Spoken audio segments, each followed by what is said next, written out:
Evening, everyone. We'll call the public hearing to order. Let's stand for the Pledge of Allegiance. And how about Council Member Min lead us in the pledge? I pledge allegiance to the flag of the United States of America and to the republic for which it stands, one nation under God, indivisible, with liberty and justice for all. Thank you, Council Member Min.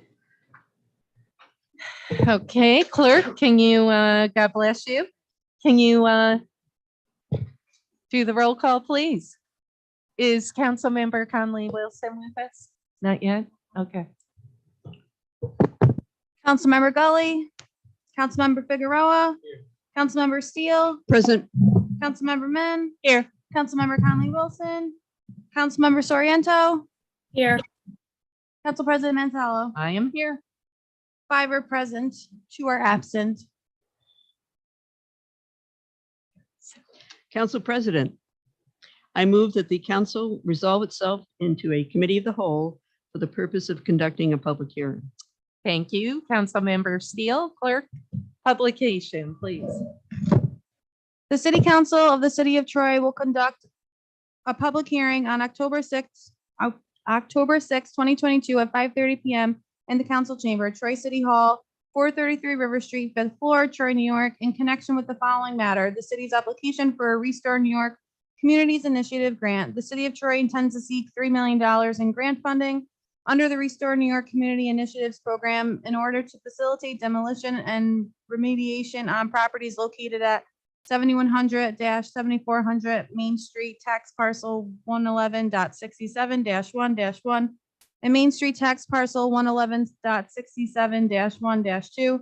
For further information, contact Troy City Clerk 518-279-7147. Thank you, Clerk.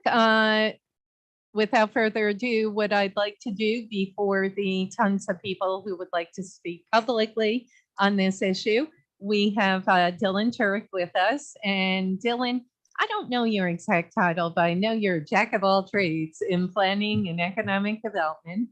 Dylan's with us to talk about this application and what it means. Thanks, Dylan.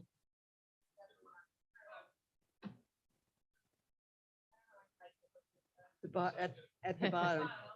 Yeah. All right, there we go. Can everybody hear me? Absolutely. Thank Awesome. you. How is everybody doing today? Wonderful. Good. So everybody's aware of Sperry Warehouse down in South Troy. We get a lot of calls in economic development for industrial land, specifically ready to move into space. It's one of the problems that we have while we're trying to do a lot of really great things along the waterfront. It's a limiting factor in terms of what's available at the moment. And a lot of it's because of suspected environmental contamination. As you are well aware, we're submitting a BOA, a Brownfield Opportunity Area grant this year. That's going to extend from the Menands Bridge basically up to the Congress Street Bridge.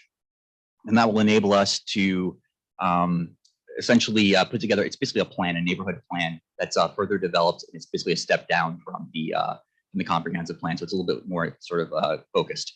In addition to that, we recently, about a year ago, we got a grant from the EPA to do a community-wide assessment grant of $600,000 to basically do phase 1 to phase 2s of all of our different properties. Sperry Warehouse is a little bit different because it's a property that's potentially a threat to fall down at some point, potentially, maybe. It's not in great shape. At the same time, it's got known contaminants that are potentially, I guess they move. So they're sort of nomadic. I don't know if that's the right word, technical word, but in any case, one of the things we need to do is basically get in there. Because of Restore NY, it's the perfect sort of grant for this project, because what we can do with that money is create basically a demolition plan or a mediation plan, do a site plan, get planning approved, and then put out to RFP for development essentially for a 60,000 square foot warehouse, Class A, and also get a bunch of renewable energy utilities in the area as well. So hopefully as close to net zero as possible. And that will give us a leg up on competition who are also looking for industrial space at the moment. There's nothing available anywhere in the region, by the way. And most of that comes with really high nets. Nets are your utilities, your insurance, your taxes, everything else, et cetera. So one of the benefits of doing it this way is that we can essentially, if we have renewable energy in there, the utilities will be extremely low. If we negotiate a pilot as part of the deal as well, right? The IDA, because the IDA potentially would be the applicant, would be a co-applicant on this. I don't know if they're going to be a co-applicant on this, but they would potentially help us get the project developed. Then we can potentially negotiate a pilot agreement that could then keep taxes lower for the actual tenant themselves as well. So all these different things can kind of combat the issues that we're having with inflation. There's a lot of money to borrow at the moment. It's just really expensive to borrow money, and also the increased cost of materials, which has gotten just ridiculously high. So in light of those things, we're trying to basically make a compelling package that would both enable tenants to move to our area, and we know there's a lot of tenants who are interested, and also potentially take some of the tenants that are further north that own buildings up there that are in areas that we hope will become mixed use at some point, and we'll have basically an appropriate, if not really fantastic, place for them to go that's further south, where it's actually zoned for this exact use. And in doing so, we'll take a property that's essentially vacant and blighted and questionable in terms of its structural integrity, and we'll be able to remediate it and put it back to productive use, and create jobs. There's a whole lot that goes along with this. It's just too good of a deal not to do it at the moment. Any questions for Dylan? I guess, Dylan, from where I, sit, it really is perfect for Restore New York. Hopefully we'll score high. But saying that, I'm fully supportive going after this grant. And I think at the end of the day, it fits in with the Hudson River. We're trying to create some multi-use, the South Troy Industrial Roadway. It could potentially fit into the bigger picture and vision. Absolutely.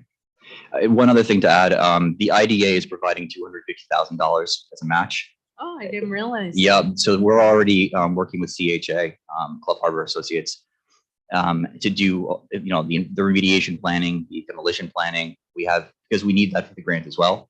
The submission's on Tuesday, so in order to get all those things, the IDA paid for that all up front. So essentially, we've got another $50,000 if it's a $3 million. If it's a $3 million grant, I think it's a $10 million match, or sorry, a 10% match, which would leave $50,000 as the difference. We're going to try to find other sources for that as well, but it's a possibility that we would need $50,000 in order to meet the match. Dylan, we had an issue with Club Harbor with one of our projects, that the overrun, if you recall. There was, I want to say, like $250,000 overrun, and Rick and Andy actually said we were staying away from Club Harbor for a little while. Were they just approved for that, or have they been on that? Or so there's a couple of reasons. One, there are consultants on the BOA, and they're submitting it for us. Additionally, they did the original study of this very warehouse about, I want to say 2009, 2010. And so this is more of an update for them to do as well. And we work, quite frankly, I work a lot with CHA and the people there. And I have a very good working relationship with Mitch and some of the other people that are there as well. I can't speak to any specific projects that were overruns. My guess is that it wasn't a question of carelessness or even malicious intent, probably the result of the crazy macro environment that we're in right now is my guess, but I don't know. What happened? It was our firehouse, and we had to appropriate, if you recall, Canal Street, another $250,000 because some of the underground was not discovered by the engineering firm. So long story short, listen, I've worked with CHA a long time. I get it. But, we were told we were going to maybe put them on the back burner for a little bit. That was for, the administration. Sure. So, I'll talk to them. I get it. What's the timeline, Dylan? For the work? Yeah.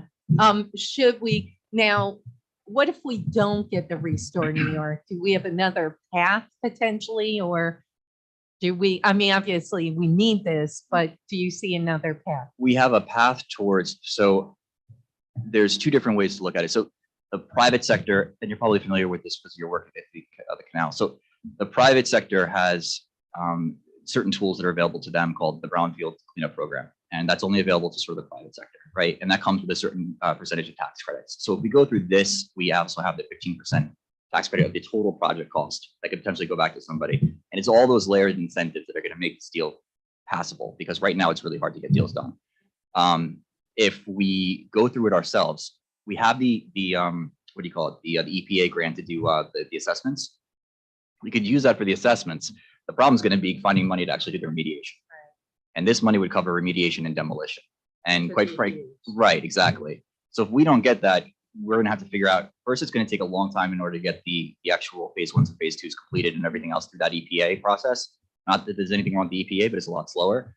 And then once we do that, there's no defined or definite pathway to actually getting remediation money. This is just, we're cutting in line, and we're basically saying, we're going to basically use the IDA's money to get all the information we would have gotten from that EPA grant and then some, and have basically a ready to go site that comes along with 15% tax credits, and then all these other things that I've already named to try to make up that difference. So I would give it a much smaller chance of happening if we don't do it this way.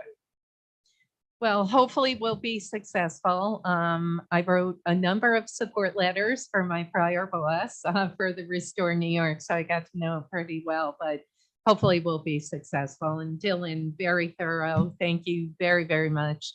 Any council members have additional questions? Council President? Yes, Councilmember Min. I just wanted to follow up because you answered the other part of that question. In a perfect world, what's the timeline for the building to the ground? Submission, review, award, demo? You're not going to hold me to it, right? No, of course not. I know. That's all I know. All right. So ideally, we would find out in probably Q4, maybe Q1 of next year, if we got the grant or not. From that point, we're in the process now with CHA of already doing the work that's going to lead us to due diligence, right? They were there on the site yesterday, doing structural analysis. Part of what we have to do is go back to SHPO as well, and submitting to them, basically talk it over with them, because it's obviously a really old building. So I think over the next 3 to 4 months, we'd probably be continuing and then wrapping up our due diligence period with the CHA, where they get all of our reports back. After that, ideally, what we'll do is we'll put out an RFP, most likely, depending upon what we get back from them, we'll put out an RFP for a developer. Around that time, we should be finding out from Restore NY whether or not we won. If we won, it's a lot easier to just move forward with an RFP. You could look at demolition happening anytime between now and, let's say, it's Q2 of next year, because if you spend the money now, it still counts towards your Restore NY grant if you get the grant later. And then I think you're looking at Q3 2023 for executing a land development agreement with a developer, and then development and remediation happening middle of next year to later part of the year, and then development probably happening in Q1 or Q2 of 2024. Knock wood. Thank you, Dylan. Any other? Yes, Councilmember Figueroa. So you said it was a $250,000 match on the application. It's a contribution. Yeah, $250,000 in soft costs they're paying for. A match, so you guys coming up with 250 of that, or? No, so that counts as the match because it's in-kind services. Exactly. Up to $300,000, leaving a $50,000 gap potentially. Council member, I'm so sorry. We all, not just you, have to try. It's very tough acoustically, but I guess people out there can't hear you. Thank you. And then you say you have a $50,000 gap. If you have to do it in If we Is win it, on? I don't think it's on yet. Sorry. There. you No, you're okay. If we win the grant Okay. and we need the additional $50,000, part of the resolution, I think, is basically setting aside that money, saying, yes, we're gonna, that's there, but at the same time, we have other means to try to find that money as well. Okay. It's more of a, just in case, we don't want to be left trying to, you can't basically apply if you don't have the money. Okay. All right. Good questions, council member. Anyone else? Questions, concerns? Just thank you. Yeah, Great, thank you. thanks, Dylan. Appreciate it. Council member Soriento, you all good? All right. Thanks again, Dylan.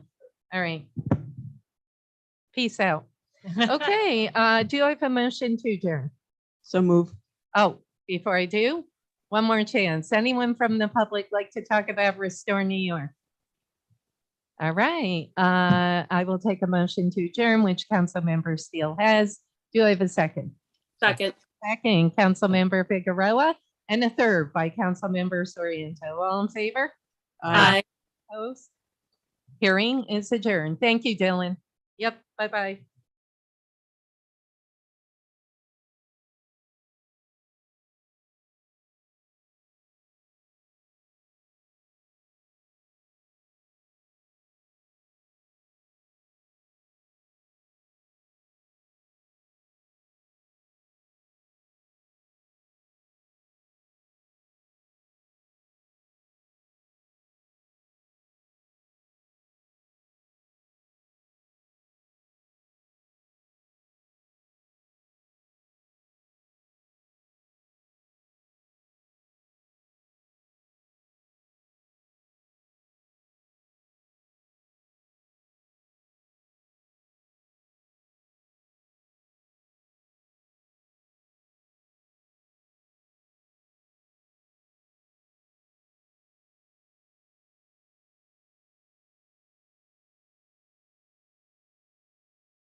Huh? I don't know. If she's not gonna tell him nothing, then I think it's all fair. If she doesn't take him off, I'll take him off. Because you didn't say no, she did. Ordinance 42, we already passed. Where's the amendment? Right, So right. just like that. I brought that to your attention this afternoon. Yes, thank you. More telling. Oh, Steve, yeah. Yes. Yeah. I can see, all right. Hi, guys, how Hi again.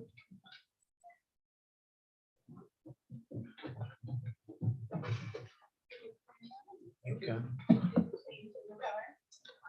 As soon as I got home, I was switching around. We out today. Of course. Well, it was a gorgeous The day. counties this weekend, you know, there's gonna be a lot of competition. Today was beautiful.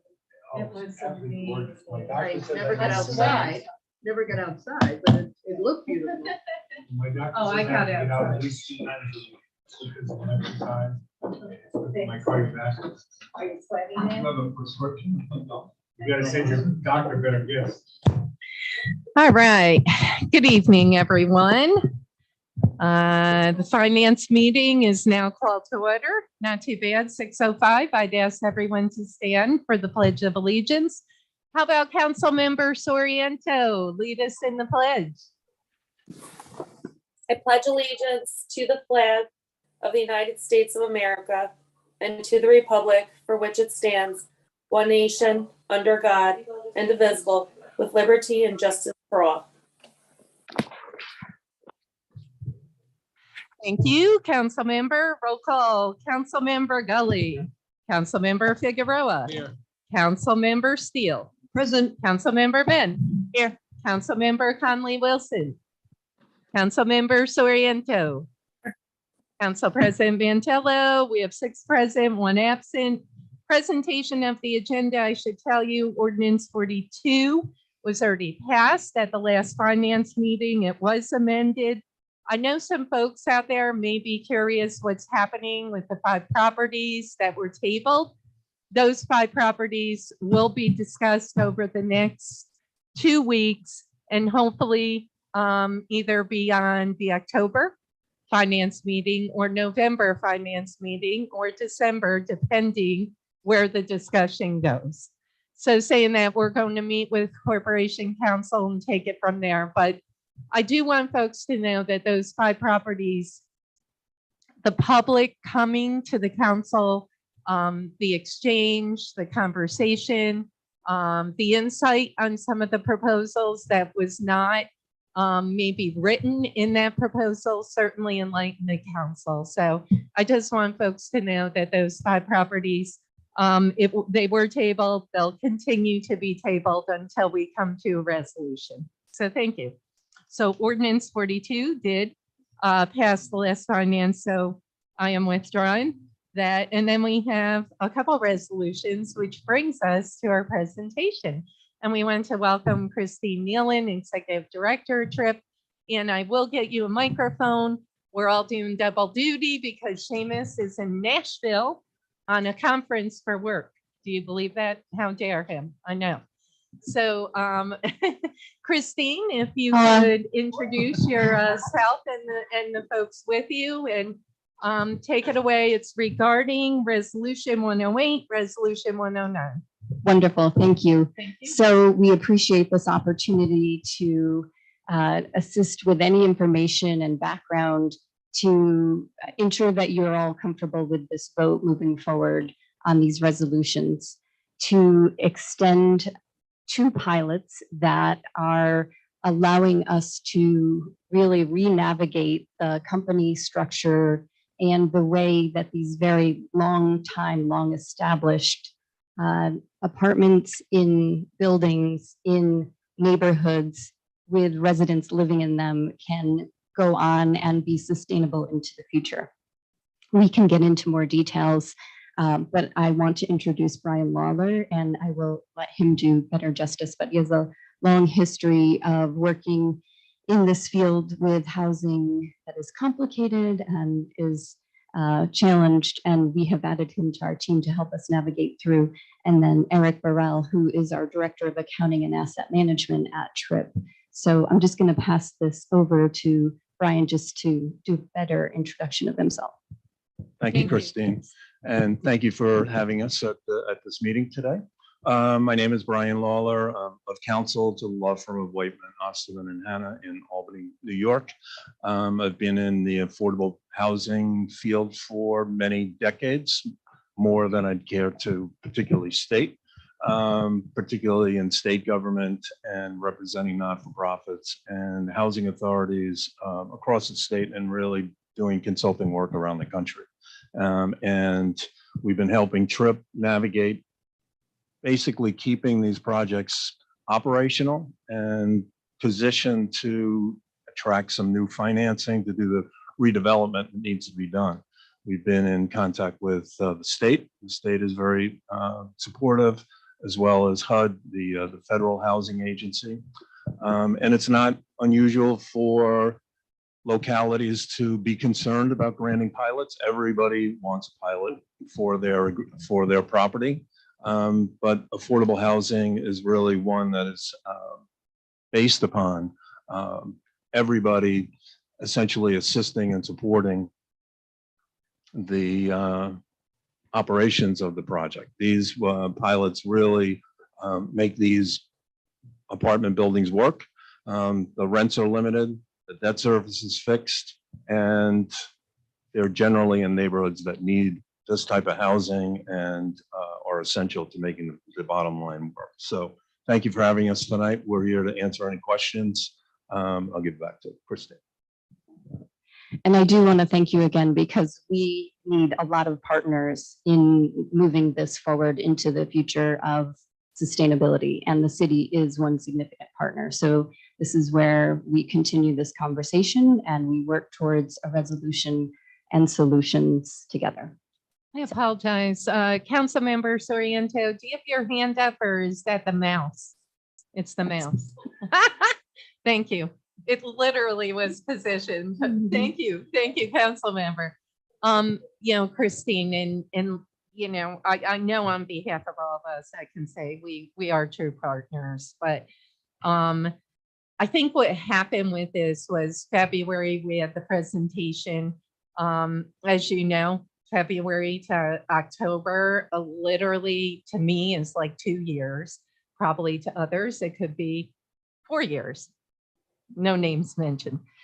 Saying that though, we value obviously our partnership, but I think some folks, including myself, didn't realize it was a 40-year pilot for both of them. So 2 40s. And we took a step back and said, you know what, Christine's not here. And I want, Eric, was fabulous. He handed us the February presentation, but we didn't have the legislation at that time. I understand you've been working with Rick Morrissey in the interim. That's why it's maybe taken a while. Attorneys tend to want to dot I's 5 different ways to, saying that here we are tonight. And I know council members have a number of questions. So I think first, if you want to take a step back, bring us up to speed, what you told us in February, why this is essential now, the timeliness, et cetera. I think that would help a number of us, and then we'll take it from there. Okay? Sure. Thanks. So I think what's really important to start out and say is that these are not TRIP-owned properties. These are entities that were created to ensure the affordability in these neighborhoods, in these buildings, in these apartments, which means there is a use agreement with HUD. We do not have control over that. There are housing subsidies attached through a HAP. We do not regulate the rents. They are regulated for us. There are agreements about the company structure with the partners and auditors and the inspections that we have annually, both for the management occupancy review as well as the REACT, which is the physical inspection. All of those things, including the lenders, soft and hard debt, et cetera, those are all of the pieces that are on the table. And we are in a position, we are pulling people to the table to have these conversations. And each one of them are pointing at the other and saying, but first, this has to happen. Then that has to happen. Then we'll step in. So our job is pulling the partners together, and people are all saying, we need that pilot in place in order to understand and to see that the municipality is supportive of such a thing. Now, I understand you need some information to be supportive, and that's what we've been doing over the since February, continuing to provide information via email, individual meetings with Stephen Streichman, city, other city officials. So we seek to provide that on a narrative level. The individual tenants who live in these units come in and they are in their wealth building journey. They may be bus drivers, certified nursing assistants. They are childcare teachers. They are working very hard and not getting paid the wages that they need in order to afford market rate housing. So with BHAP, it is that they are insured to only pay 30% of their household income, not 30% of the AMI or the median income, but 30% of their household income. So if their hours go up and down, if they are laid off in the summer because they're bus drivers, we can adjust their rents and the HUD subsidy goes up and their portion goes down. We do interim recertifications and annual recertifications. We do inspections of the units. So having said all of that, ensuring that you're only paying 30% of your household income towards rent also ensures that you can engage with TRIP in our wealth building strategies, emergency match savings, renters down payment assistance. We can help folks go through the home buyer education process and seek grants for down payment assistance when there's inventory, of course, to purchase homes. And we have many stories of that happening. And there are leaders in our community who have lived in our housing and went on to do really incredible things, paid for their children's college, started projects in the community that are, a part of the NIP grants. So the establishment of housing that is affordable to people making $15, $17, $18 an hour is an essential part of building strong, sustainable, balanced communities. Now, I acknowledge that not one of us in this room would structure a new deal in the way that this is structured, and that we have work to do ahead of us to restructure and re-navigate. And that is why Brian is on this team. It is why we have engaged a number of other officials and people who know so much about what happened before and also what needs to happen in order to restructure. And we're meeting as frequently as we possibly can to navigate that. But every single partner at the table is pointing at us and saying, we need these pilots established and extended. And then when we get a new structure, we'll be back and saying, okay, here's the new structure. This is what it looks like. Our intention is not in 40 years to come back to whoever is sitting here and say, oh, we need another one. We're right back in the same place. I intend to be here now. Good. I don't, but so how else, what other information can I provide? No, this is helpful. And I know Councilmember Min, I'm going to turn to, she doesn't even have to ask me. We've all had so many conversations over the past week and a half, Christine, talking about these two proposals, a number of concerns, stating that I know that Councilmember Min, being a landlord here in the city, et cetera, having some background, has a number of questions. So I'll turn it over to Councilmember Min, and then I know others do. So Councilmember Min, take it away. Thank you. Thanks. So my understanding is that your tenants had vouchers through Section 8, and that these projects have been financed and built through LIHTC agreements with HUD.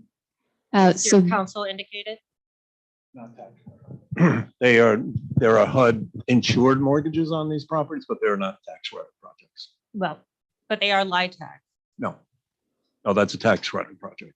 Right. So these are partnerships that you are, I thought it was interesting that you said TRIP is not a partner because It you are is a partner. 0.5% partner, or is that? We We do not own them outright. Right, but properties, income producing properties are not usually held by one person. They're held in a limited partnership and so you bring a group of investors together and a competent management agency like TRIP, and everyone has a certain percentage of ownership. And you did give us your list of the individuals and the other businesses that are your partners, the other LLCs that will also have partners under them.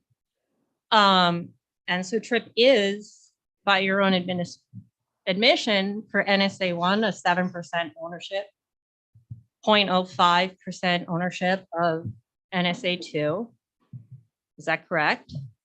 So you are partial owners of these properties That is correct. through your partnership, which is how income producing property is held to protect the investors from liability, individual liability. That's pretty standard operating procedure. I think almost anyone that has rental property, be it one unit or 2 units, that's how you protect your kids' college funds.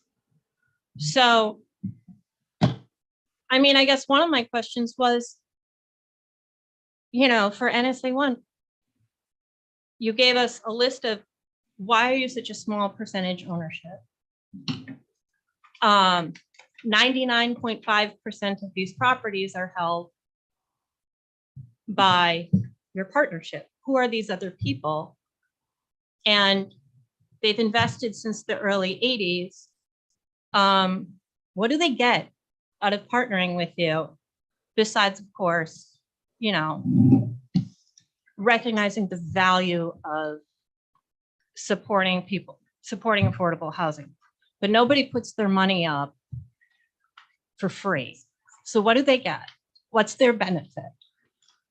So these are 40-plus-year-old projects that were developed under completely different tax codes than are in place today. So even before my time of doing deals at this point in time, in '86, there was a complete change in the tax laws that changed real estate investment benefits. This predates that. So essentially, the structure of these types of deals back then was that investors would contribute money on the front end and expect to receive over time depreciation and losses.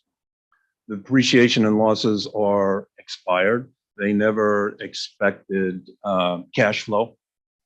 There is no cash flow. Obviously, we've shown you those financial statements. So these limited partners are diverse. We really have no relationship with them because they have to be passive investors. So they are also looking for a way out because they have tax liability if they leave as well. They have negative capital accounts. They've taken their depreciation and deferred their taxes and the time is due. So there's really no surplus cash or cash flow or income being produced from these properties. So everybody's kind of at a standstill as to what to do. Yeah, the benefit is they got accelerated depreciation. And that is a way of through passive tax structure. That's how you shelter the income that you get from your job. And as it was explained to us the other day by someone who was around at the time. Brian, it was- if you don't mind, I I'm sorry. apologize. It's so tough. If you could just speak right into the mic. Oh, okay. I'm sorry. Sorry. Oh, okay.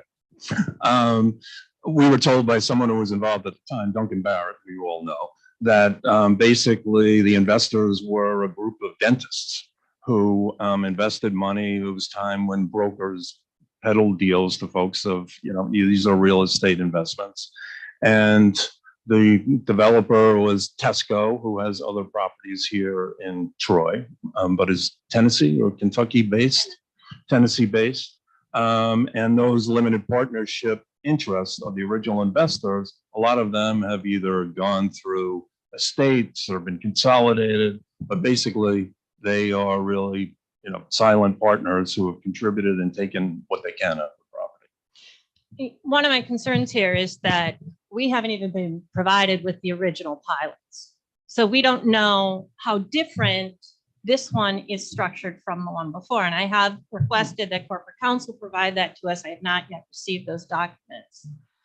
Another question that you didn't answer in your correspondence with us was, what is the original purchase price of these properties? And I don't know if you've had a chance to go down to the county to get that information or not. No, I mean, the only thing that would be of record would be the original mortgage amount or something like that. But in terms of the original investment, no, the TRIP does not have those records.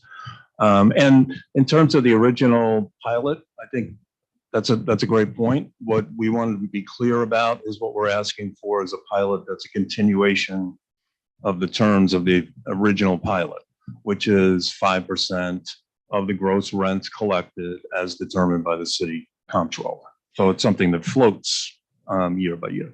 Well, I mean, we don't want to be too bogged down in the past, but you did mention in your letter that there is some uncertainty as to whether or not one of the pilots had actually had expired, and one won't expire until next year. So I think it would be pretty easy for us to get a copy of those two pilots and then have a further, more in-depth conversation about why there is some discrepancy between the city and TRIP as to why they're not sure if one pilot has expired. And I understand that you're putting, those taxes and these are pilots that will allow you to not pay property, school, county, and library taxes for 40 years, because I don't believe that you actually have any special assessments in this area. Like a special assessment, for example, would be like a bid for downtown. We have to pay extra money for the bid. So I want to reference where the discrepancy in the dates came in, because the documents that we have reference 40 years from the date that this was passed, and there is no signed copy with a date of when it was passed. We have two different dates. So we have reconciled and said, we're moving forward. We are not trying to have an argument about what the date is. We just need to come up with a date and move forward. Unfortunately, records have been, there was a 200-year floods, and all of our buildings were affected, and the county clerk is also struggling with documents. So we just need to decide. And have we had an agreement with the city that locks down that? Council member, if you don't mind, just the mic, sorry. Oh, I'm so sorry. Thank you. Has the city received an agreement and signed off on an agreement with TRIP that locks that down so that we don't end up in unexpected litigation down the road? Well, it would be whenever this is signed, and we would ensure, especially, given the fact that we have such improved record keeping in the cloud, et cetera, I would not expect a flood to wipe anything out in this day and age. I can understand that, but that's a separate issue from the pilot that you're asking. That is resolving a potential loss, like the potential for a disagreement that could turn into a lawsuit. So, to button that up, if you're willing to make a concession to the city, then we should have that before we even consider moving forward. So we're moving forward on a clean slate. I agreed. And I do believe that we've already conceded that we don't want to argue about it. We disagreed with the conclusion, but agreed to disagree. I'm sorry. And I think the reason why there's the discrepancy and it won't occur again now, is that those pilot agreements were authorized before the building was occupied. So it was something in the pre-development stage that the pilots were agreed to. So the question of, did they start when the building was built and complete, or was it when it was passed? And both the city's records and our records really can't determine that issue. Great. Well, we'll look forward to getting that little detail buttoned up, and that's how good contracts prevent stupid lawsuits. So, obviously my questions are kind of fussy and technical, but, the devil's in the details with all of these things, and you're asking for a lot of money. And, one of the things that you did come and say that you do Annually you do an inspection, which is required by HUD. And, one of the things that was kind of great for tenants in 2019 is that the landlord tenant law was changed statewide. So all landlords in the state of New York have to accept HUD vouchers. You cannot discriminate based on source of income, which means tenants who have a voucher can go anywhere they want and rent from whomever they want. So, you said that you do annual inspections. Well, I pulled the fair market rents that HUD uses for 22 and the proposed ones for 23. And I looked at your rents. And, most of your 2 bedrooms look like they're about $915. And your tenants are paying 30% of that. For fiscal year 2022, HUD is paying for a 2-bedroom, they're paying $1,207. And that's pretty typical. I have Section 8 tenants. It makes me realize. So These are project-based Section 8. Those are different than the Section 8 vouchers that people bring to apartments. So these affordable rates are set differently than what you get when you come in with a voucher in hand. 2 very different programs. So you're not taking tenants with vouchers. Well, in our other companies, but not in NSA 1 or 2, correct? And these you're taking LIHTC. No, these are project-based Section 8, so the HAP I subsidy stays. apologize for the public. What's LIHTC? Low-income housing tax credit. Thank you. You're welcome. 2 different programs. So these vouchers stay with the apartment. They don't move.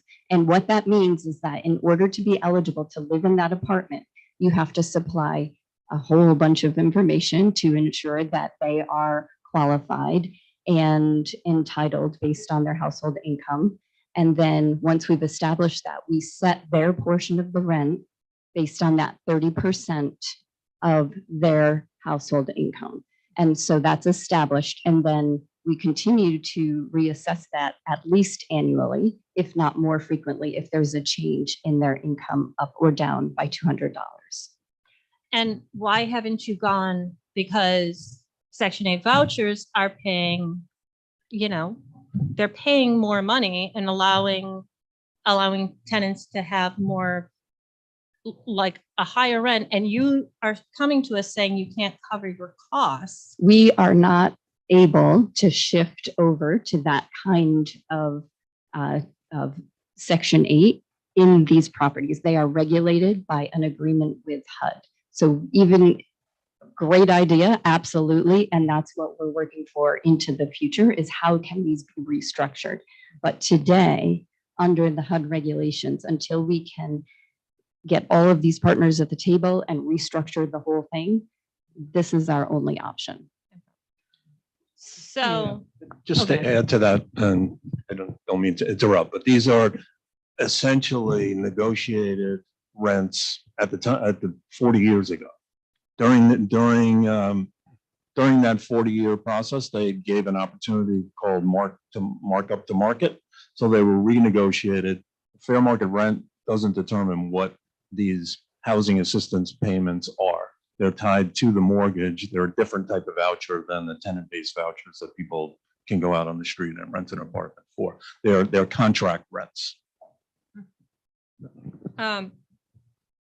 that's very helpful and interesting to know. So you're sitting on a portfolio of 40 properties, 120 units. And right now in Troy, and I've actually looked at properties on 9th Street with a business partner of mine. And 2-unit buildings are, I think we were listed at about 250,000. I believe it's sold for 200. It's not marble countertops. It's nice, but it's not fancy. And Tripp has always portrayed themselves as having the mission of helping people become homeowners.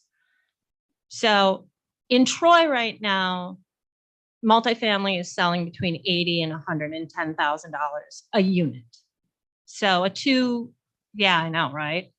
it's a hot housing market. It's a tight housing market. Things have slowed down because of, but when we say slow down, it means they're not selling in a week, they're selling in a month. There are a lot of millennials, there are a lot of people who want to buy homes and are comfortable being landlords. And in fact, the majority of homeowners in Troy, because most of Troy is multifamily, almost everybody down the hill is multifamily. Being a landlord is the norm. So why, at that price point, conservatively, if you were to consider selling some of your properties to help fund the millions of dollars you're saying you need in improvements, you would only have to sell a small percentage of the properties you own to people who want to live in them and are willing to rent and under any restrictions from HUD at a low income value. So why are you not? These are exploring not options? our properties to sell. We are not authorized to sell these properties. They are HUD regulated and owned under a different entity structure. And in order to sell these off one by one, we would first have to free ourselves out from underneath the regulatory agreement, all of those partners, all of the voucher system, everything.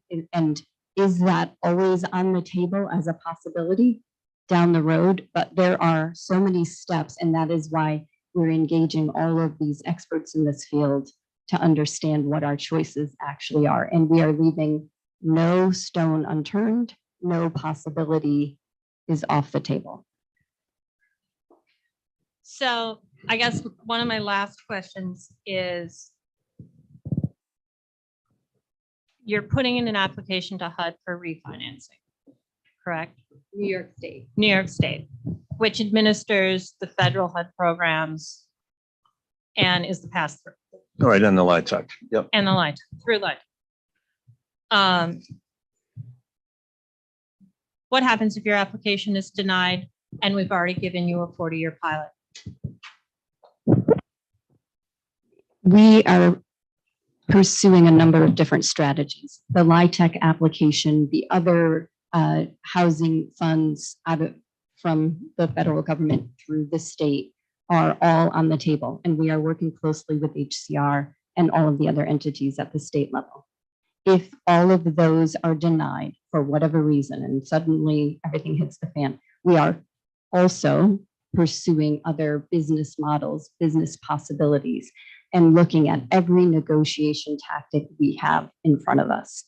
So none of us will be here. Well, Carmela is going to be here in 40 years, so you'll have to keep us honest here. But our intention is that we will be back in the next 5 years with a different structure and having a conversation about what needs to happen.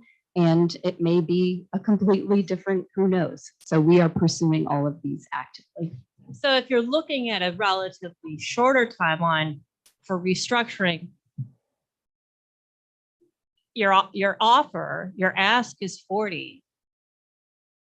We could give you a shorter pilot. The I was going to. Brian, go ahead. Oh, okay. So I think part of the strategy of having a pilot in place demonstrates that the municipality supports maintaining this particular property as affordable.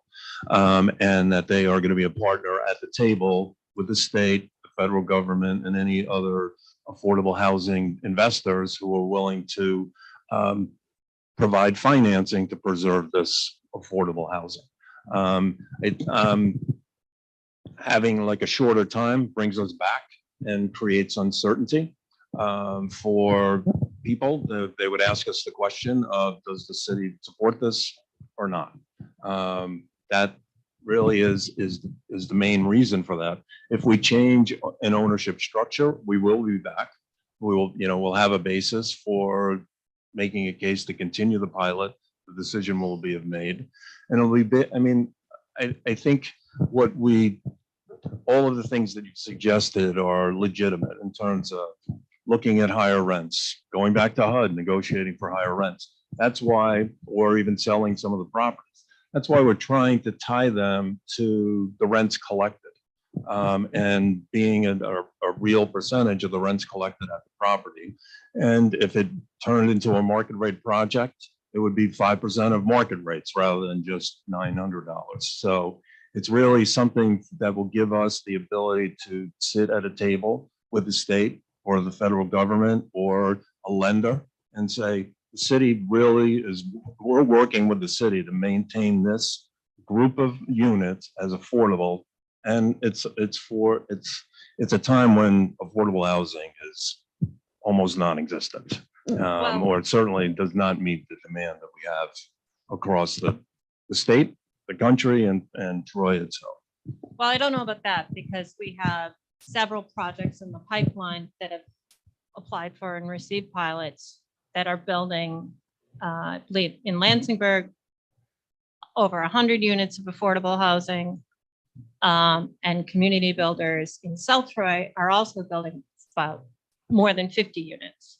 So as you know, and I know that I can tell you've looked closely at their rent structures. Affordable housing is not all the same. So our NSA 1 and 2 are able to provide that 30% of the household income, and that is very rare. So to drill down on what Brian has said is, it is about ensuring that we can keep it flexible for those individuals and families whose incomes are at the very beginning of their wealth building journey. Because if we can help them get through that very vulnerable place where one illness, one death in the family, one car breaking down, one sick child can set them back years. If we can get them through that, then they do go on to do, home purchasing, running for city council, who knows? So, Yeah. So it does sound like what you want to see is some kind of form of support from the city. And your initial ask is 40 years, but you're looking at restructuring in the next 5. And so why 40? so 40 years is the standard pilot under this type of agreement with this type of housing. It is what the state expects to see. It is what the applicant pool we will be competing with. It is what is the standard pilot. So that is why. What I am telling you is that the goal is to have all of these other questions answered and that we will come back. My hesitancy to say 5 years is I would have told you 3 years ago, and who knew what we were all going to be going through in the last few years. So, Well, I do find it interesting that knowing that your 40-year pilot was going to expire, you came to us the year it was expiring rather than 5 years before it was expiring to start this process. Emily, you're 100% right. That is unfortunate. And there were a number of conditions that I won't go into, but if we should have done that sooner. You are correct. Yeah.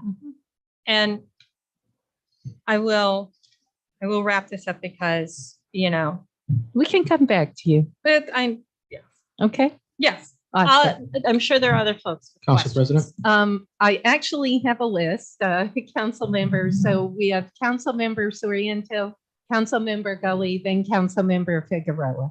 Council Member Soriento. Hi, good evening. I want to thank you all for coming and answering all of our questions. Regards to the lease agreement, can we get a copy of that? Do you mean the lease or the regulatory agreement? Actually, both. So we could certainly provide you with a blank lease that a tenant would sign if they were living with us. No. Sorry, then it's probably I heard you say lease agreement with HUD that requires. Sorry, pilot- a use agreement. That's where, yes. Why? Okay. Yeah, we can certainly get you that in its archaic, Very technical, I'm sure. hand typed. Yes. Okay, also, is it true that you guys stopped utilizing the city in performing inspections since 2017? What type of inspection? I want to say property inspections and inspections of the units. So we definitely have REAC inspections with an entity that is assigned by HUD, and they come out and they do full inspections of the unit. So I would have to get back to you on that and figure out exactly which inspection you're talking about. I believe they're housing inspection. That what I'm told is that you stopped utilizing the city services for that in 2017. I don't want to make accusations here at all because it might, my information could be false.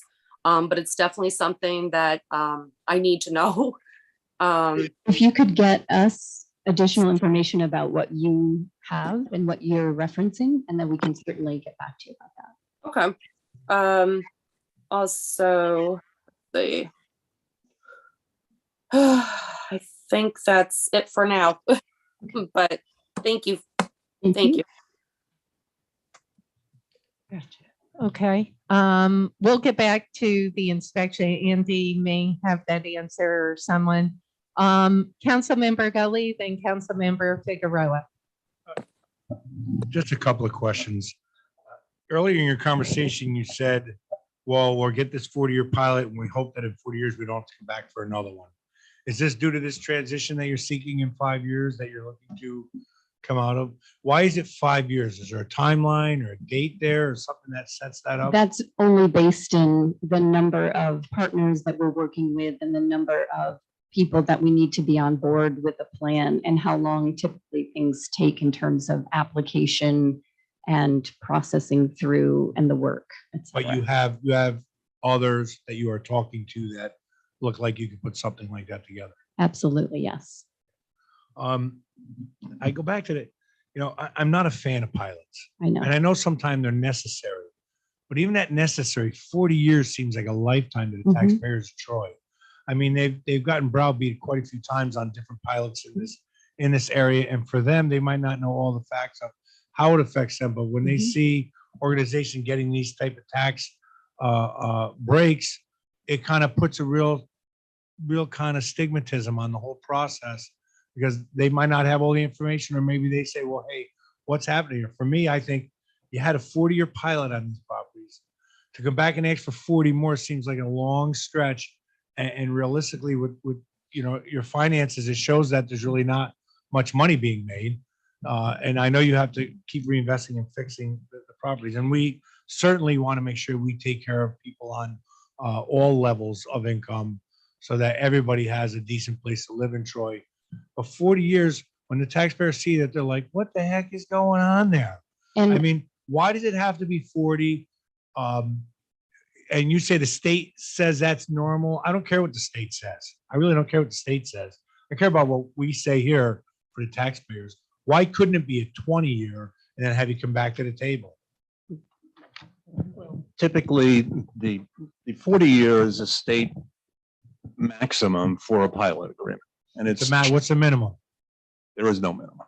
So the pilot term can only go up for 40 years for a particular time. And for exactly the reason that you're stating. It's like it shouldn't be perpetual, they shouldn't be forever. Those 40 years typically tracked the obligation of the owner to keep those properties affordable. In other words, accept less rent to lower income folks and not collect market rents. So for example, the LIHTC, the tax writer program in New York State, that's a minimum of a 50-year commitment to provide affordable housing in order to tap into that particular resource. HUD mortgages, depending upon how much rent you're collecting, that determines how much they'll give you in a grant and how much they'll loan you that you have to repay. Typically have to be pushed out to a 40-year repayment term to make sense. And the pilot has to track that. So the 40-year refers not to property ownership per se. It refers to the use restrictions that are on the property, which is to maintain as affordable and at a lower rent. But again, I'm just saying that is this 40-year number a requirement because of some of the investors you're looking for to make the transition in 5 years? Is this something that they're looking for you to require, or is this something that you're just doing because it's a standard number? We're doing it because it'll match up with the programs that we anticipate being able to tap into.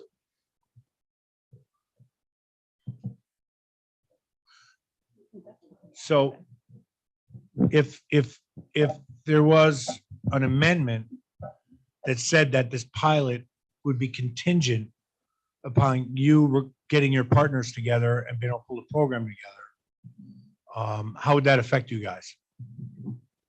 I'm not sure how that would be administered on the city end. I am not sure what indicators would need to be shown or achieved in order to, I'm thinking that Corporation Council's not Not gonna be here. happy with that. It won't be listening. We can certainly ask those questions. Everything that Brian has experienced in his career and my career, it's always been a 40-year pilot. Can we have people at the table, we can ask those questions of. I guess the last issue I would have is that we're due to vote on this tonight. We don't have the answers. Right. And I don't know how critical, I heard timing's critical, timing's critical. I've heard that so many times. But can you please explain to me what makes that timing critical? So the timing is critical because there was just a 9% tax credit application released for the fall today. There are a number of other funding sources that are unique to this time and space because of the pandemic that we could be eligible for. Because the longer we wait, the more potential liens on these properties in the expired side, and that will prevent us from seeking funding. When is that, is the NSA one that expires first? Yes. And when does that expire? What is the expiration on that? Well, the other I one thought is it was expired. 2023. The one is expired and the other one is about to expire. And what we're racing against is when the property tax roll gets established, which is what happened to us on the other one, that we missed that and weren't able to come before you and either challenge the assessment or to ask for an extension of the pilot. So whether we go forward with a new redevelopment plan or not, the pilot is essential to basically make ends meet with this property. If we don't have a pilot, then, and we have to pull, when we got the tax bill for the full assessment, there was really no way. There was no income to pay the full assessment on the property. So it's dependent upon us to imagine a new scenario of refinancing, but it's also absolutely necessary for today and tomorrow and next month and next year. My last question, you're going by the terms of the first pilot that was put in place 40 years ago at, I believe you said it was 5%. Is there any room there to, because we've all had to look at the increases that come around the board, including increases within the city for their own expenses, just to maintain and take care of the residents. Is there any wiggle room there to maybe up that percentage or give some flexibility so that the city at least feels like the taxpayers are getting something back? If there was, I would definitely have brought that to the negotiating table. Unfortunately, the rents that we are allowed to charge, which is comprehensive of the subsidy and the tenant portion, is controlled by HUD. Government control. And that is far below what the market rate is, as Okay. Emily so astutely pointed out.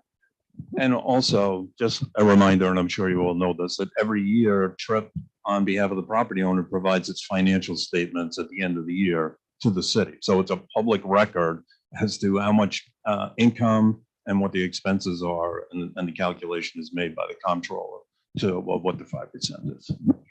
I thank you. Thank you. Okay, Councilmember Figueroa. My question is, you stated that HUD, Is had- your mic you had the on? support There of you go. HUD and the state. What does that look like? What kind of support are they providing you guys?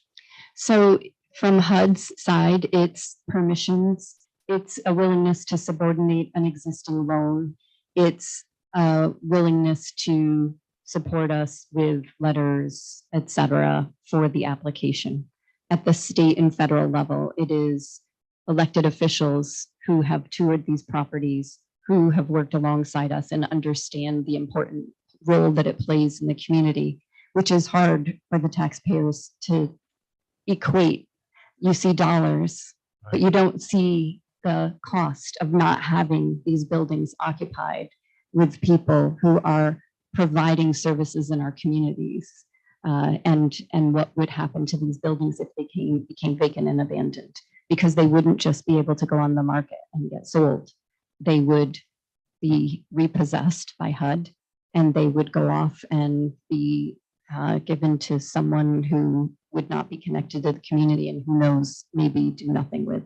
So everyone is signaling to us that they want us to move forward with us with this process and figuring out what is the new structure.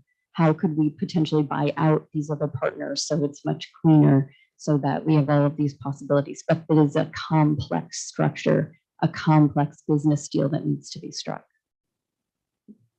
My next question is, if this pilot does not pass, what are the risk factors when it comes to these residents that obviously, you know, they pay the rent according to 30% of what they make?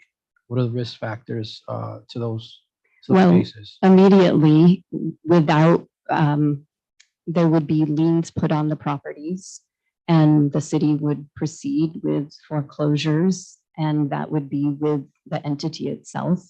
And then eventually a foreclosure process would go through. HUD may come back and take the properties, or people would end up without homes. Okay. Thank you, Councilmember Figueroa. I'm going to just ask a couple questions, Christine, and then we'll pass that along to any additional questions and then move forward. I mean, obviously, you know, Councilmember Gully and I and, you know, others, pilots, they're not a good word. You and I have been around a little while, and you've probably seen my actions in the past. We actually denied High Point, if you recall. They were in the middle of selling their property, and we denied a pilot on that. I view this very, very differently. I must tell you, I do thank Councilmember Men. I thank you, Brian and Eric.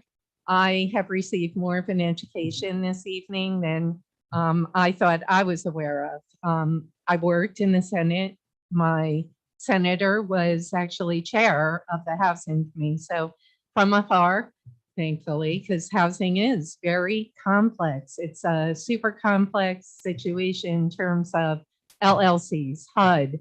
And I do understand now the complexity of your proposal. A couple quick questions. One, how is this agreement with the city different from the one 40 years ago? Is it the same agreement? Is it a template? Or has it changed in any manner? I'll let our attorneys. It is, we are just asking for a continuation of the same terms and conditions of the original pilot. Okay, that answers. Christine, how about, oh, go ahead, Andy, if you'd like to add, that'd be great. I'm sorry. If I can. Yeah, please. I think that Grab a big, chair. the big change that I've seen in looking at it compared to the notes that I have from the original pilots is that the original pilots was it always ended up being the gross shelter rent calculation, but there were 3 different methods for calculation. There was minimum payments, there's quarterly payments that are made on the pilots currently. So it was a greater of those quarterly payments, or there was an assessed value determined 40 years ago at the current tax rates, or the percentages of gross shelter rents. Every year I've been here, it's always been the percentage of gross shelter rents. Both pilot agreements as proposed are at 5%. However, NSA 2's old pilot agreement was at 3.12479% of gross shelter rents. And I had to pull the other one. The other one's around 4%, I believe. Is 4.50254% of gross shelter. So both pilot agreements as they're proposed tonight, they're very the percentages are being increased, and both calculations are moving towards a model where it's just strictly gross shelter rent calculation. It removes the other two greater of components. So just to provide that. I also pulled tax bills, and I believe that NSA 1 and NSA 2 are both paying library tax bills outside of the pilot agreements because they are obviously in the library district, and they are still subject to pay, as Councilmember Mem mentioned, special districts, which would either be the bid or the library. So that is consistent with what we see with other pilot agreements. Thank you, Andy. And, you know, while you have the mic, I mean, obviously, you know, listen, we're all taxpayers here. And I guess one of the things I didn't realize, Christine, that you did educate me on is the term affordable housing. This is a different type of affordable housing, correct, Andy? That's my understanding. It's, you know, what I understand, 30% of your income. It's not, okay. Project-based, correct. And I didn't realize that until we kind of worked through this. Andy, do you want to apprise us of anything else? And then I have one final question. Okay, Christine, how about, are all of these occupied right now? How many do you have vacant? There are a handful of vacant units, like 4, but that's just a transition thing. And certainly people have suffered during the pandemic in a number of ways. And this is a whole separate issue, but the ERAP and LRAP dollars were not awarded to individuals receiving subsidy. So I do understand that. That's huge. We did have people calling us in the city, my other prior job. That was just a horrible loophole that I felt it should have been afforded to other folks. Absolutely. So that is, you know, people are scared, and Yeah. some people are just moving out because they feel like something's going to happen and they're not sure how to get out of it. How many would you say, Christine, before COVID hit, successfully transitioned to become a homeowner? So it is not a quick transition. So there's a much longer trajectory to get from having a project-based Section 8 unit to becoming a homeowner. And oftentimes they would transition out of affordable housing, out of those units into our market rate housing or into someone else's, and then move on. So we're at about a 15% rate. But I don't want to say that they're all coming out of these NSA 1 and 2. They've gone somewhere else in between. So. Okay. And you said, I mean, your goal is to get out of this 40-year and try to transition. Our within goal 5 years. is that these projects are sustainable, affordable, sustainable, and realistic. So I can't promise, but I have goals, and I think that we should always be operating, whether we're in the nonprofit space or in the private landlord space or in the for-profit space, understanding how strong, balanced community relies on a wide array of rents, of homeownership, of businesses. And so we have to look at how we can ensure affordability and sustainability at the same time. Appreciate that. I'll open it up to other council members. Any additional? Sure, Council Member Min. So, you know, in reading the pilot, it did have what happens if you don't pay.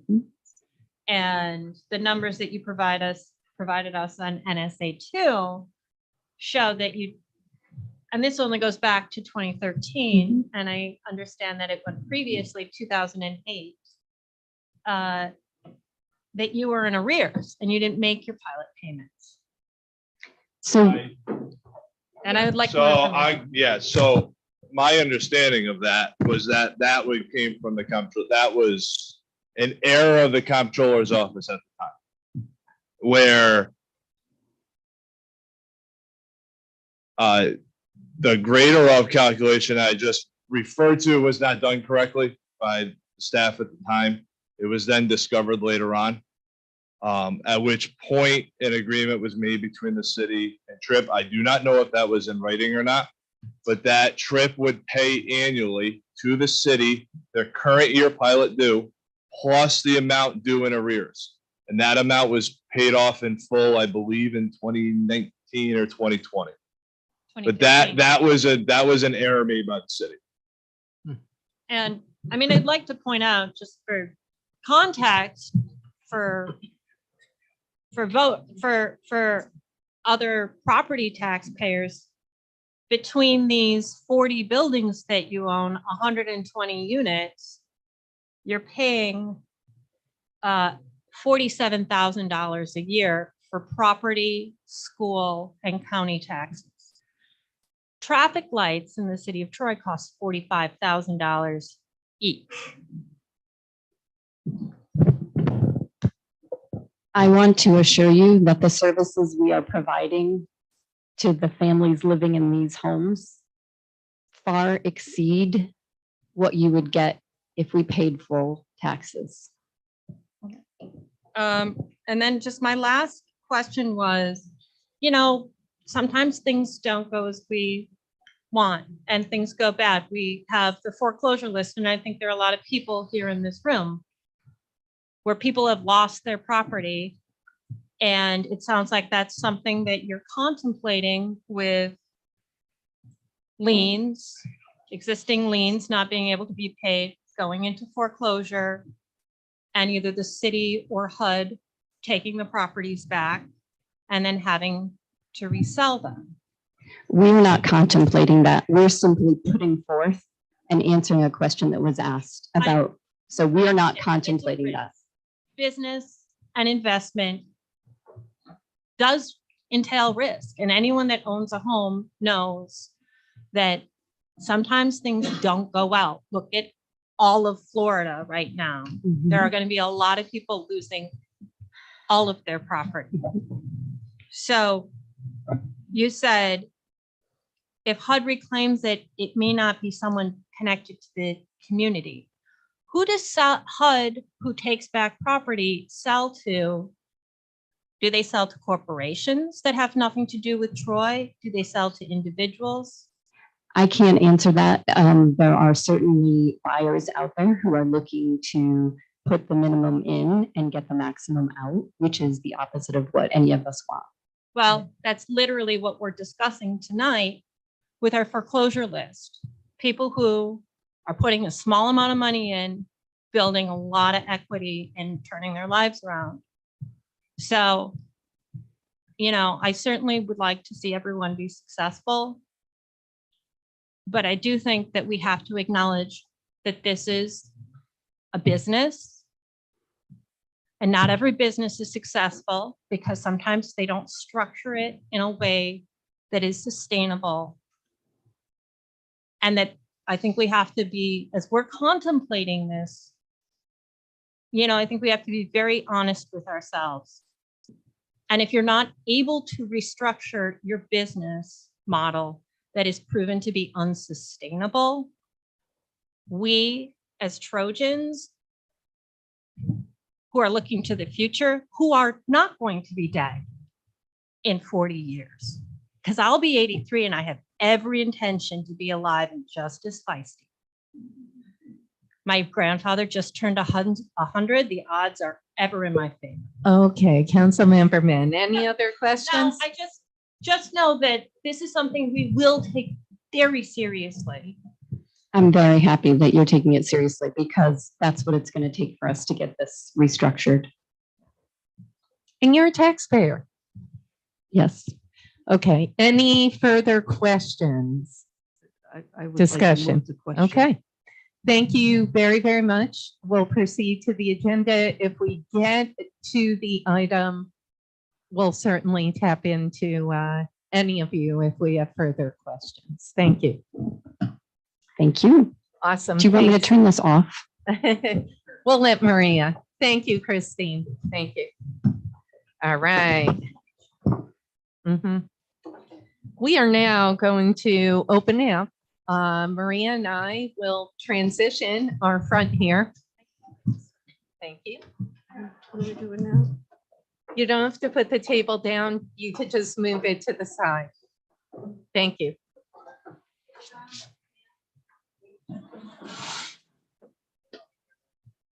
Awesome. See, Councilmember Gully gets up slowly. Did you notice that? Yes, please. Councilmember Gully will tell you that he moves through life slowly because I want to be able to smell the roads and see everything around me. Except Going when too he fast golfs. is not good. True. Except when you golf. I did witness that this week. I never saw the man move so quick. Running away. From my balls. All right, we'll now open up to the public forum. And I know the 5 properties, actually, that's for the regular meeting, so I apologize. So this public forum is for Reso 108, 109, or 110. Would anyone like to speak? Okay. Oh, certainly. Come on up. He's in regards. On the trip? No? No, it's No. on the property. Oh, okay. That'll be at the regular. Thank you. We'll give you a heads Yeah. up. No problem. Yeah. Perfect. We're going to close the public forum, resolution 108, resolution authorizing the execution for payment in lieu of tax pilot agreement by and between the city of Troy and Trip Redevelopment Associates. Councilmember Steele at the request of the administration. Is there a motion? I can't move. No. So moved. Motion. Motion, Councilmember Figueroa. Is there a second? I can second. Perfect. Councilmember Steele seconds. Discussion. Any discussion? Okay. Council President. Yes, Councilmember Men, and then I believe Councilmember Steele. I think- Councilmember Men. I think given the complexities and the questions that we are still looking for information on, and we're going to get from corporate counsel and TRIPS counsel and some time to digest this pretty big ask and complex ask, that I think it's appropriate that we table this so that we have some more time to get that information. We have a motion on the floor to table resolution 108. Is there a second? Okay, there is no second. Council Yes. President, First we have to get a second and then we can discuss only on that motion. So if it's a question regarding the second, we can discuss it. If it's a question regarding the item, we will need to second the motion on the table to discuss. I'm going to second the motion so we can discuss it. Very good. We have a second. So on the amended motion, would we like to discuss? Council President. Councilmember Gully. So I understand that we still don't have some questions answered, but I also understand that this is going to turn out to be financing that's going to be necessary to get these governmental programs involved. But my question, I really would like to have some of the answers. I did call Rick Morrissey myself today and never got a phone call back. But out of respect, how does that timeline affect this program for you guys if it's pushed out 2 weeks? I would ask Brian to answer that. Yeah, maybe Brian, if you could come up, if there was a 2-week, we do have a finance meeting on October 20th. What would that do to Reso 108, 109, the pilots? Brian? Thank you.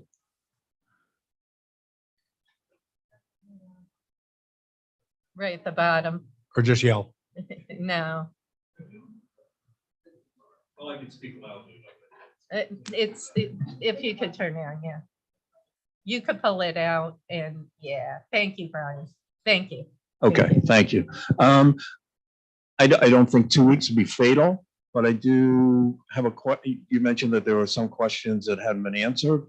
So I think that we would need to know Well, But I know they- there was a request for a use agreement for a copy of that, but I wasn't sure of what other questions weren't answered.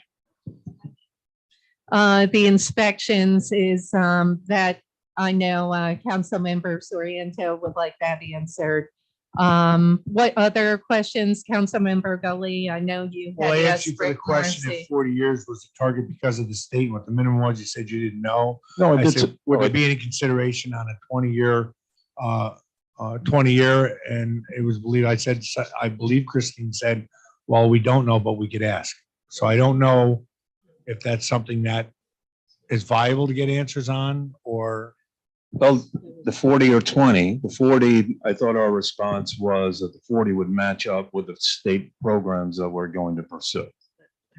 Right, and then I actually, if it's possible, if there was a contingency in there, that would be there in case you didn't get those programs that you needed. Well, I mean, our mortgage with HUD continues on, so our incomes are restricted and our cash flow is restricted. So we're going to need this to keep this Okay. project going. Okay, I get it. Okay, Council President. Councilmember Steele. Yeah, I'm not in favor of delaying this at all. We sat here 3 weeks ago for a homeless workshop. We are sorely in need of this type of program, and to delay, to jeopardize it in any way only exacerbates that homeless issue. So I want to thank the folks from TRIP for coming tonight. I think you provided us with lots of information in advance as well as tonight.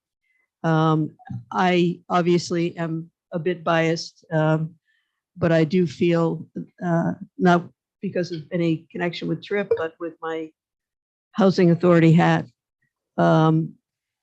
I very much understand the restrictions that HUD places and the almost impossible job it is to finance projects. And this is a very unique project, which is extremely commendable. So I'm not in favor of tabling it. I would move forward with this vote tonight. Are there Council President. questions? Yeah, we're, Councilmember Figueroa, questions for Brian or? Oh, no, I yeah. just have a comment. Yep. So I'm also in favor of this. Outside of this, working in the community, I see how important this program is. One dear brother and friend, and you guys know Jerry Ford, he went through the home ownership program and was very successful. For a person being of minority, as myself, to a person of color, and realize how important it is to become a homeowner when it comes to a person of color.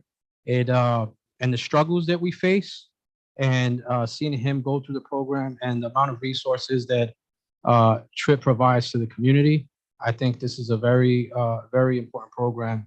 And like I said, you know, outside of here, I don't have no ties to TRIP, but I've seen the work that you guys have done. So I believe in the program, and we don't want to delay this, putting the risk of people of now having to sell their properties, and now the people that are struggling to pay their rent, or they are paying their rent, now they have to relocate. And we know how difficult that is, you know, especially in this time. We're not fully recovered from the pandemic. We still have people going through financial difficulties. So again, I appreciate you guys, you know, coming out and presenting. And I was educated, just like Carmela, on a lot of information that you guys provided in regards to what you guys want to do with this pilot. Thank you, Councilmember Figueroa. Are there questions on the motion to amend? I'm going to take a slow roll. Before I take the slow roll, I'm sorry. We have Motion to a table. motion to Motion to a motion to table.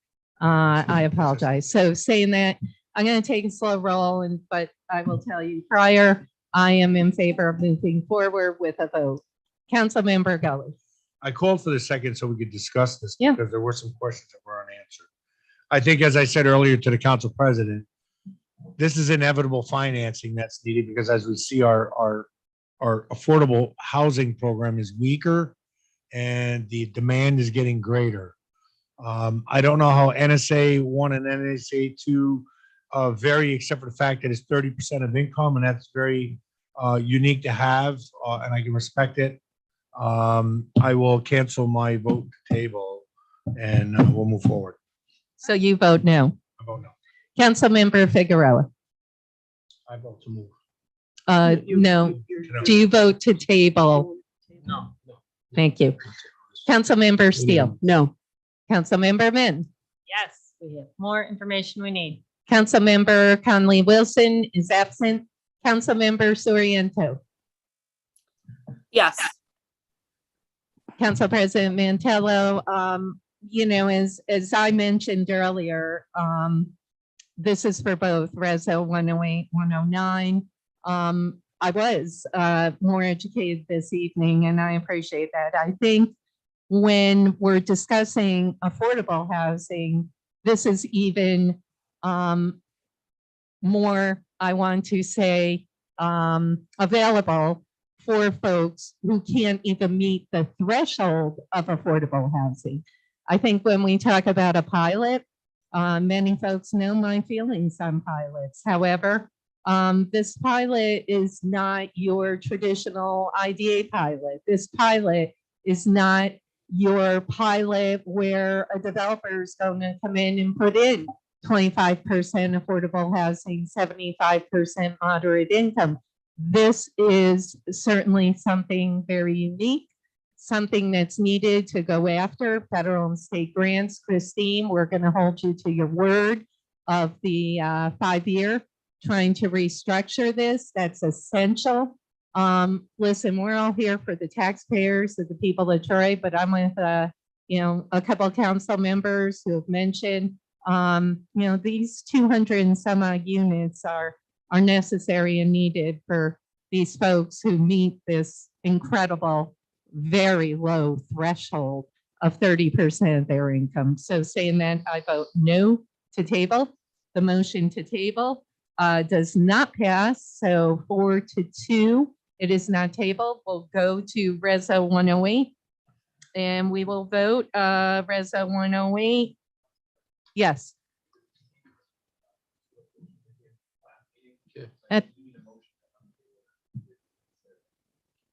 Well, we're voting on it. If it was tabled, we don't, because we're voting on it. Yeah. It was tabled that night. No. It was tabled that night. No. Correct. And so it's on the agenda. Stating that Reso 108, we have a motion. We have a second on the discussion. Okay. I'll take a slow roll. Councilmember Gully. I am not a person who favors pilots, although I know at some point they are necessary. While I'm not very happy and certainly don't believe that the state should put the crunch on us for a 40-year pilot, I think that's wrong and disastrous that they do that to municipalities, because you never know what comes up, and it ties the hands of the taxpayer for many years to support the programs, although I know most of them would if they knew the details. But the problem is most people don't know the details. They just see in the paper that a 40-year pilot was passed, and they're thinking, there goes our tax dollars. So if we could find a way to get more informity out there and more information that would help people understand how your program relates, I think that will be great in the future. I will say yes. Councilmember Figueroa. Yes. Councilmember Steele. Aye. Councilmember Min. No. Councilmember Conley Wilson. Absent. Councilmember Soriento. No. Council President Mantello. I, along with Councilmember Gully, have voted against various pilots. This is not your traditional give a pilot to a developer and allow that developer to make lots of money. This is not what this is about. As Councilmember Gully did state, though, the headline, 40-year pilot, trip, sucking money from the taxpayers. That is not what this is about. I would not support it. We are all about accountability. We're about transparency, but also, we're about people who don't meet a threshold, these types of affordable housing. So saying that, I vote yes. The or I apologize, the resolution 108 carries 4-2. Resolution 109, resolution authorizing the execution of a payment in lieu of tax pilot agreement by and between the city of Troy and Hillside Redevelopment Associates. Councilmember Steele at the request of the administration. Is there a motion? Motion. Motion, Councilmember Figueroa. Is there a second? Second. Second, Councilmember Steele. Discussion. Take a slow roll. Councilmember Gully. It said there's days that you're gonna vote even though it goes against what you truly believe in, and this is just one of those times, although I support your program and what you do, and I think it's absolutely necessary. I'm just not a pilot guy that puts handcuffs on the people of Troy, but I will pass this because of the necessity and the inevitable situation we're gonna run into in the next 10, 20 years. Councilmember Figueroa. Yes. Councilmember Steele. In voting yes, I want to echo what was said earlier, that the amount that we may lose in tax revenue is more than compensated, overcompensated by the value of the programs and the value for the residents of Troy. These folks are residents of Troy and they deserve a place to live. And this program provides them with that. So I am very pleased to vote in favor of this. Councilmember Min. I'd like to point out that this pilot hasn't even expired yet. The existing pilot. What does that have to do with anything? That being said, I also vote no. Councilmember Conley Wilson, absent. Councilmember Soriento. So my reason of voting no is because I don't have the information and some of the questions that are answered. So for now, I do believe that, I don't have that confidence in voting yes to this right this second. I know the necessity of it, but I need to see the information so I can have that confidence in voting yes. So tonight I will vote no. Council President Mantello, I vote aye. Resolution 109 carries 4-2. Resolution 110, resolution appointing a commissioner of deeds for the city of Troy. Council President Mantello, is there a motion? So moved. Motion, Councilmember Min, is there a second? Second, Councilmember Steele. Discussion?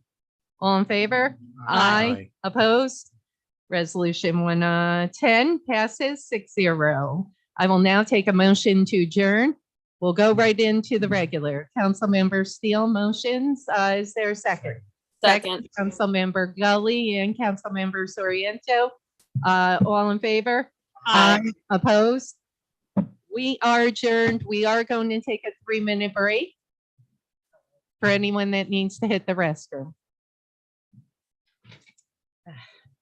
That's tough one. Now, are we on mute?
Good luck afterwards, but don't get discouraged. If that doesn't happen. No. You know.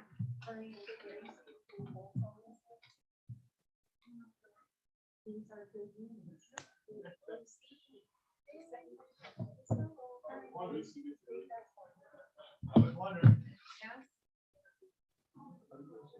All right, we're going, I think we're on mute. We're not, okay. We're going to start the regular meeting, not too bad, 7:30. Oh, yeah, Emily. Councilmember Ben She's is heading back. Thank you, that's okay.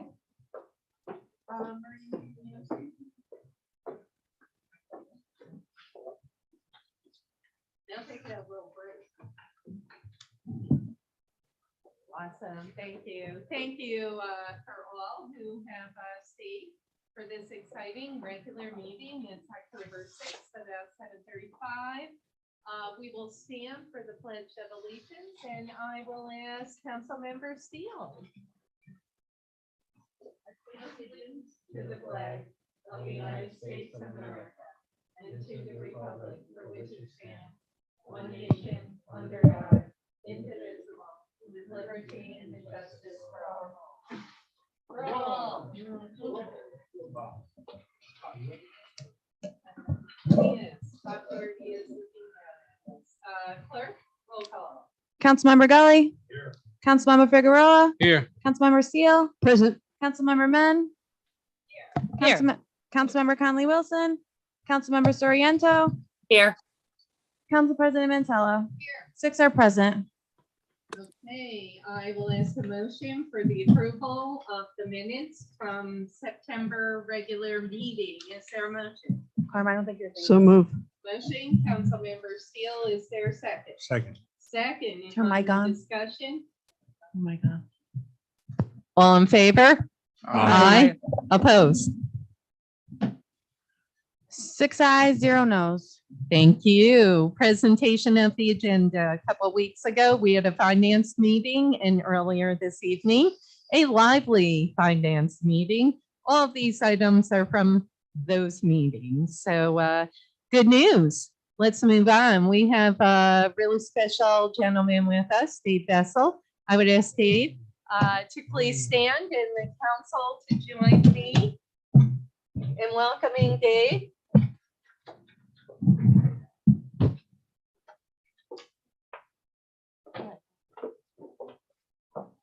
Good to see you, sir. I know, sorry, you had to hang out for a while. Yes, our council.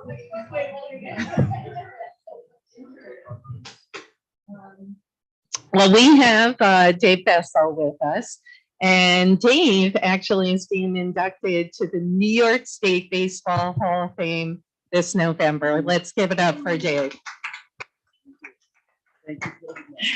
You're welcome. And if anyone didn't know, as someone who played softball for many years and still does, just has turned to more co-ed, I always thought I was going to be the first woman in Major League Baseball, but I ended up being a council member instead. So Dave is certainly, yes, a slugger, a shortstop. So Dave, I'd like to first and foremost, I mean, this is just a huge accomplishment. Come on over and join us. I promise you, we don't fight despite that finance meeting. No, I'm kidding. But Dave, tell us a little bit about yourself, how long you've been playing baseball, your involvement in the community, and just your involvement with our youth. It really is a telling story. Well, that might take a while. I'll try and kind of cut it down a little bit. I was born and raised here in Troy. I grew up on the corner of Ingalls Ave and 7th. Went to St. Patrick's School right around the corner and was blessed enough to have Central Little League about 2 blocks away. That's where I fell in love with baseball. I give all this credit or whatever I get back to my mom, who was a single mom, raised 6 children. So I learned at an early age about my dad that I needed to get involved with some groups of things.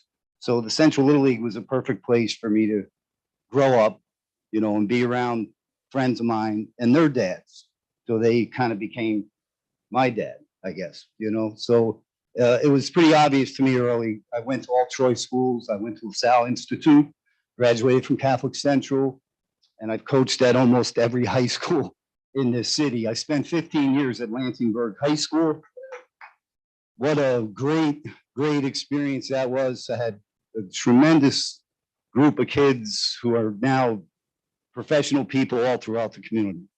To be associated with them was just a blessing for me, coming from simple means. Just the association with the families and to watch these guys grow up. We have policemen and judges and lawyers and doctors who are Lansingburg baseball players. So I couldn't be more proud of that. It was always great to have great players. Lansingburg always had great players. It's not about the coach. I didn't play one inning in the 15 years I was there, believe me. You know, but I was blessed to spend that time there and leave as their all-time winningest coach they've ever had in school history. So, yeah, that's an honor. Yeah. I started in '93 and left in 2008. I left to go coach my son at Tamarack High School, where I stayed for 4 years. And then my career kind of came full circle. I was offered the job at Catholic Central High School, where I went to school and played for legendary coach Don Bassett, who was a real inspiration in my life and still is today. But for me to get any of these kinds of things is such an honor. I'm really humbled by this. I love the city of Troy. I have a team called the Troy Haymakers, which is collegiate baseball players that come home for the summer. And this past season, we celebrated our 40th season. Yeah, so that's very satisfying for me. If you don't know, please Google Troy baseball. Kind of goes back 100 years or so. I was always impressed by that. And for me to play a small part in that is truly, it's remarkable as far as I can remember all the people that have helped and all the kids and, you know, some of the people that are business people now in the city of Troy played Troy Haymaker baseball. So that's pretty cool. I hope it's around another 40 years, but thanks so much. I mean, coaches don't get into this to get awards. You know what I mean? That's why we're doing it. So as you can see, I'm kind of uncomfortable with that, but thank you so much. It really means a lot to me, you know, here in my hometown, Troy. Awesome. And Dave, I see that someone is videoing us. And come on up. The better half has to come up. I know you're videoing it. Lisa? Hi, Lisa. Welcome to the Troy City Council. Awesome. That's so nice. Lisa, you're up here. Oh, yeah. Well, listen, we all know that in order for Dave to do what he does, he needs a supportive spouse. So Lisa, thank you for sharing Dave. I always like to, you know, just welcome and thank the families to people who have sacrificed Dave not coming home for dinner, or, you know, we went extra innings. Sorry, honey, you're with the kids. So saying that, Lisa, I know the sacrifice that you gave to allow Dave to achieve his dream. So let's give it up for Lisa. And, you know, when we nominate folks, we don't realize the things that we have in common. I grew up in North Central on Old Six. My brothers played Central Little League. I wanted to play Little League at that time. They wouldn't allow girls to play Little League. So I had to play softball. Now, girls are better than the boys in Little League. So saying that, you know, it's always near and dear to my heart every time I go to Central Little League. Let's read this on behalf of the City Council. Whereas Dave Bessel will be inducted to the New York State Baseball Hall of Fame. And that's huge, man. This November. And whereas in 1982, Dave Bessel founded the amateur baseball team, the Haymakers, and continues to serve as its coach. And whereas Dave has had over 300 coaching wins in his career. And whereas he has mentored countless youths, and whereas he did not just succeed on the field of possible, but in his community as well. And whereas he worked with his team and his employer, Joseph's House and Shelter, and we actually recognized Dave about 4 years ago because Dave worked with Joseph's House to provide hats for people who are homeless in the city of Troy. And whereas he also partnered with Let's Go Papers to provide baseball equipment to the Central Little League team. And whereas the Troy City Council wants to honor Mr. Bessel for his accomplishments in baseball, and more importantly, all of your good work in our community. Dave Bessel, a Troy guy, thank you so much. Thank you. Thank you. Thank you. I'm sure the other council members want to. My hands are cold. Yes, they are.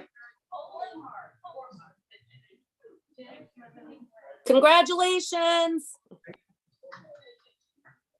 right, Maria's going to take a quick picture. Do you mind, Lisa? Here, let's, Sue, you're up in front, okay? Everybody say Cooperstown.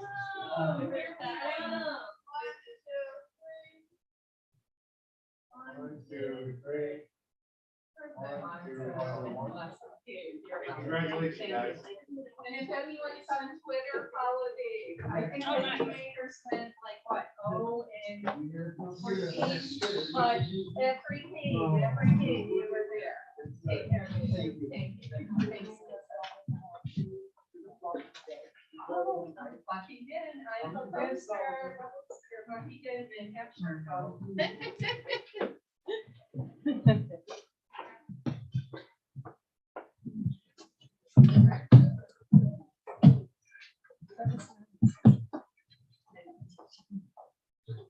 Yes. Okay. Okay. Okay, thank you. And once again, man, that's always our favorite part of our council meetings. Vacancy list, I did not receive a copy of the vacancy list, and I would like to receive it first thing in the morning. All of us, thank you. Public forum will now open it up to the public, and we welcome anyone who would like to speak on any item on the agenda. I do want to state the real property, if your property is not on the list, and it was laid aside at the finance, please come up and speak. I don't want you to have to wait till the end, okay? So if anyone would like to speak on any property on the agenda or a property that was tabled at the finance 2 weeks ago, you're welcome to speak.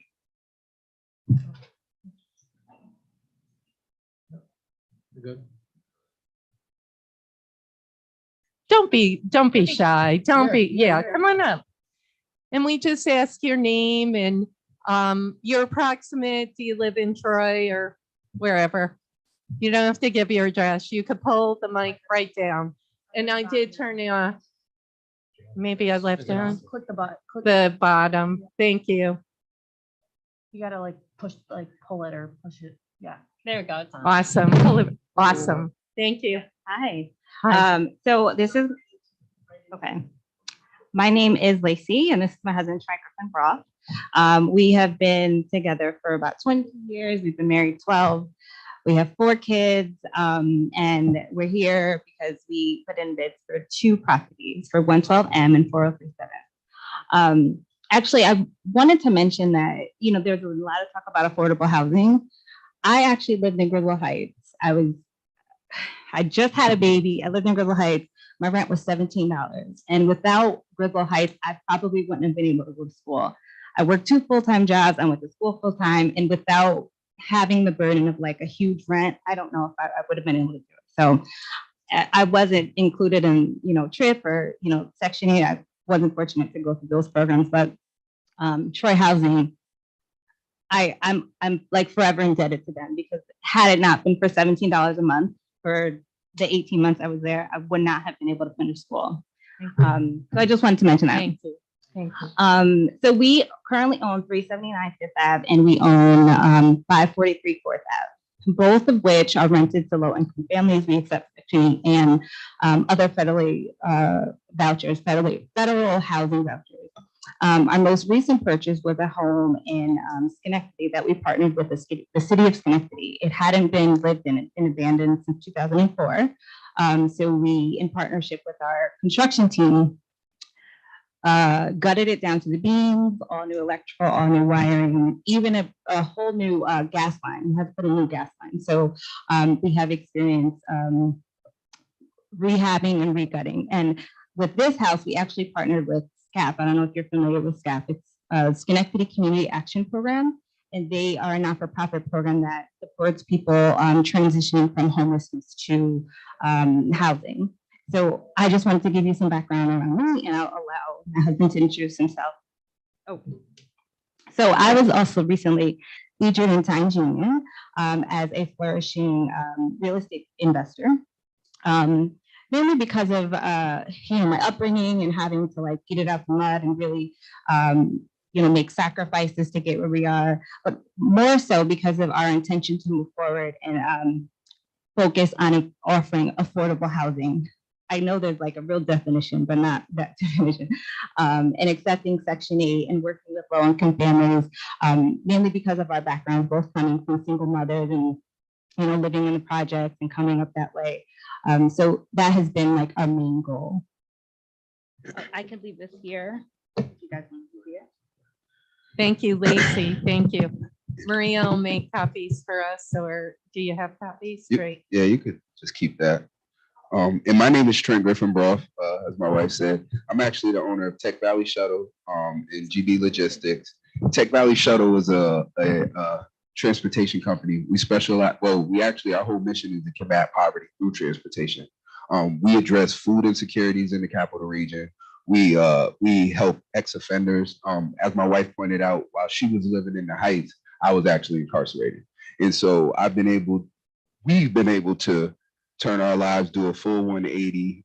As she says, we own properties, we own businesses. We're actually living, combating poverty in the capital region through my companies, through transportation, through housing.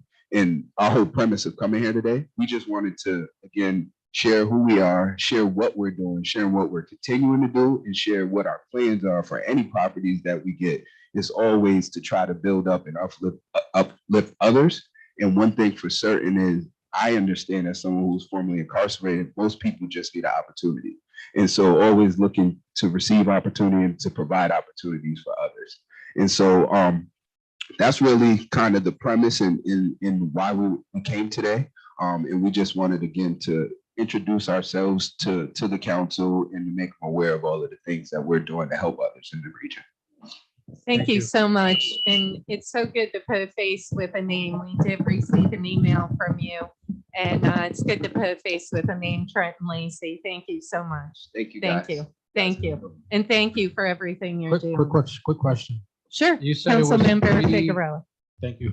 You said 379 Fifth Ave? 379. You can pull it right down. And then the other one was, 543 Fourth Ave. and I guess how long did you guys? we bought 379 in 2017, and we bought 543 in 2020. And like I said, one of which is rented out through Section 8, and the others are low-income families, just in kind of negotiation of rent based off of their current living situation, their current situation. Okay. Any other Oh. questions for Trent or Lacey? Lacey? The other house is 540 Page Street, and that's in Schenectady, and that is the house that we are partnering with SCAP, the Schenectady Community Action Program. Thank you. Would you quantify SCAP like a trip or? Yes, okay. Thank you. Thank you. Thank you, guys. Thank you so Thank you. much. Nice Thank meeting you. you. Thank you for coming down.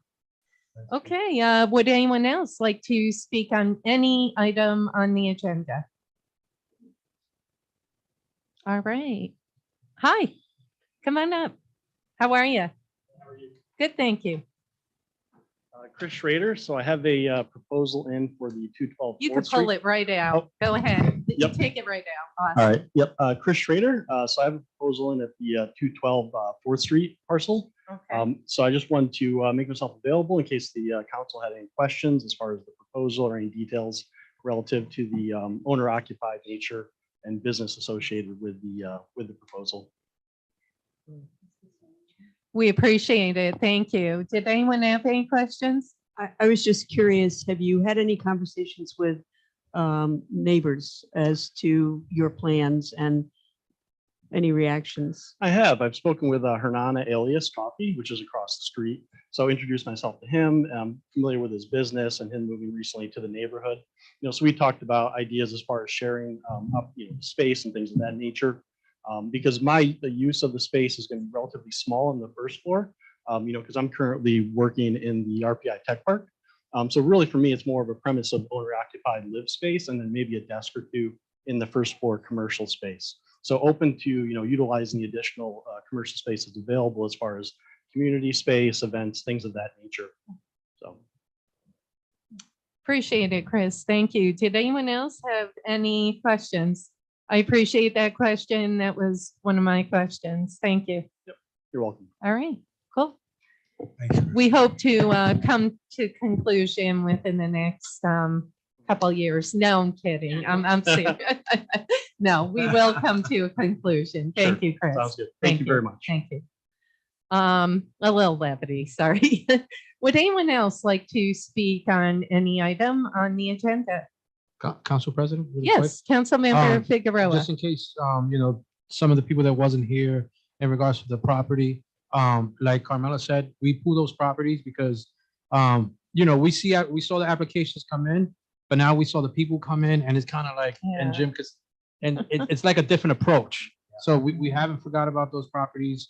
We're looking into it. Our vision is to make sure that whoever owns those properties obviously is going to invest back in the community.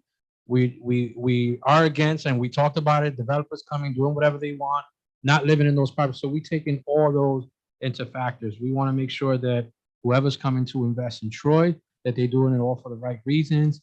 And our goal is to make Troy beautiful and make sure that those people, they take pride and do what they say they're gonna do on the applications and how they forth their proposal. So we have not forgot. We're still working and it's still under review. So. And I appreciate that, Councilmember Figueroa. And we do want folks to also know on that note that all of the council, I think I can speak on behalf of all of us, the property review has come very, very far. However, it needs to go further. And I think by this past and even last year's, we have seen more folks interested in properties. As Councilmember Min mentioned earlier, the housing market has changed so much. We want to see the properties go into the right hands. So we may be recommending some improvements to the property foreclosure process. Okay, so stay tuned. Would anyone else like to come to the podium and speak on any item on the agenda? Okay, we're going to close the public forum, get into the business. Maria, do you mind taking that podium? Thank you. I mean, Seamus. We're voting on it. Yeah.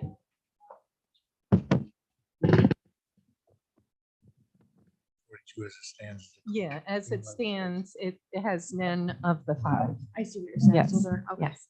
Thank you. Okay, ordinance 42. Ordinance 42, ordinance authorizing sale of certain city-owned parcels of real property by the proposal sale application method. Council President Mantello at the request of the administration. Is there a motion? So move. Motion, Councilmember Steele, is there a second? Second, Councilmember Gully. Discussion? Council President? Yes, Councilmember Gully. This is the second time that the committee went through reviewing properties.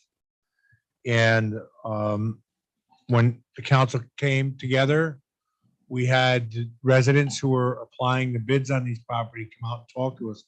And I will tell you, for me, that gives a whole new perspective to the bid application and the bid process that we need to be aware of. And I strongly suggest that we look into refining the system on the way we choose the winning bids by also including some sort of interviewing with the individuals, because even though they put it on paper, paper does not express the emotion, the tonality, or the strength of the individual who's putting in the bid. And I think that's important for us to see to make good decisions. I will tell you, for me, owner occupied is the most important thing, because I'm looking for people who really want to own a piece of Troy. I will continue to do that as we move forward with these projects, as long as I'm on this committee. But I think that for the rest of the council, it's imperative for us to really get to talk to the individuals putting in the bid, because you can get a whole new perspective when they come up and they talk to us and tell us what their inspiration is, or their drive is to fixing one of our properties up and putting it back in a tax roll properly. As Councilman Figueroa said, we are the people who want to do the best we can for Troy in every situation, and having more of an intense interview process will allow us to do our job better. And I would suggest that we think about that in the future. Thank you, Councilmember Gully. I think we all ditto that. Further discussion? All in favor? Aye. Opposed? 6 ayes, 0 nos. Ordinance 42 passes. Ordinance 43. Ordinance 43, ordinance amending the 2022 miscellaneous special revenue fund budget to appropriate grant funding received from the local initiatives, the Support Corporation, Council President Mentel at the request of the administration. Is there a motion? So moved. Motion, Councilmember Mann. Is there a second? Second. Second, Councilmember Steele. Discussion? And just so folks are aware, we had quite a debate on many of these at the finance. All in favor? Aye. Opposed? 6 ayes, 0 nos. Ordinance 43 passes. Ordinance 44. Ordinance 44, ordinance amending the capital projects fund budget. Council President Mantello at the request of the administration. Is there a motion? So moved. Motion, Councilmember Steele. Is there a second? Second. Second, Councilmember Gully. Discussion?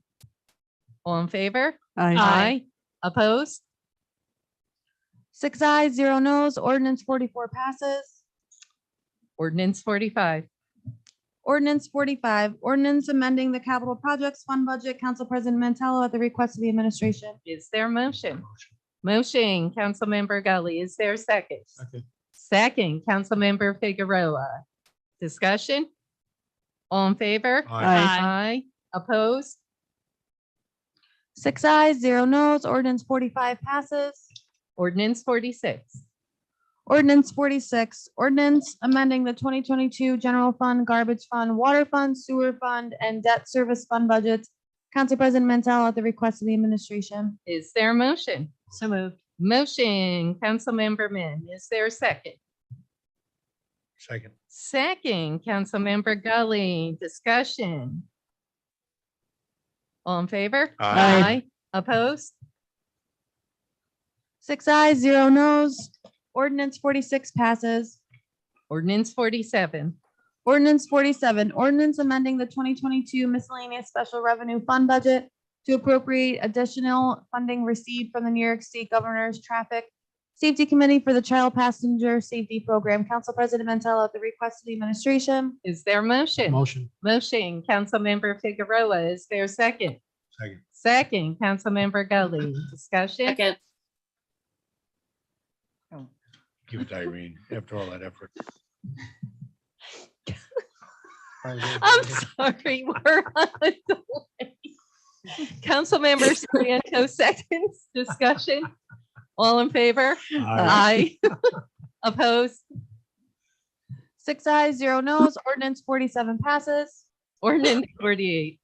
Ordinance 48, ordinance amending the 2022 general fund and miscellaneous special revenue fund budgets to appropriate additional funding received from the New York State Governor's Traffic Safety Committee for Police Traffic Services. Council President Mantella at the request of the administration. Is there a motion? So move. Motion, Councilmember Steele. Is there a second? Second. Second, Councilmember Min. Discussion? All in favor? Aye. You want a second, Councilmember Sarian? Oh. Opposed? Wait a second. 6 ayes, 0 nos. Ordinance 48 passes. Ordinance 49. Ordinance 49, ordinance transferring funds within the 2022 general garbage and water funds budget. Council President Mantella at the request of the administration. Is there a motion? So move. Motion, Councilmember Steele. Is there a second? Second. Second, Councilmember Figueroa. Discussion. I believe, yes, this one, I just want to state there is a transfer that I am super psyched and Andy knows. It's in the water fund for a weed harvester, which will be used in many of our ponds like Burden and Miami Estates, but the Tom Hannock Reservoir to get rid of many of the weeds, the invasive species, the water chestnuts, hopefully to see these waterways be tributaries to the Hudson as they were naturally supposed to be. So I am very, very excited about this one transfer in this, and we'll hopefully get it rolling next spring. Further discussion? All in favor? Aye. Aye. Opposed? 6 ayes, 0 nos. Ordinance 49 passes. Ordinance 51. Ordinance 51, ordinance amending the 2022 general fund and capital project funds, fund budgets. Council President Mantella at the request of the administration. Is there a motion? Motion. Motion, Councilmember Gully. Is there a second? Second. Second, Councilmember Soriento. Discussion. All in favor? Aye. Opposed? 6 ayes, 0 nos. Ordinance 51 passes. Thank you. We must go back to ordinance 42. I apologize.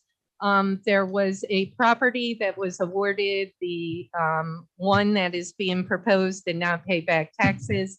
So we have to reconsider ordinance 42. So I'm going to make a motion to reconsider ordinance 42. First, we have to reconsider it. So let's take a vote to reconsider, and then I'll tell you the amendment.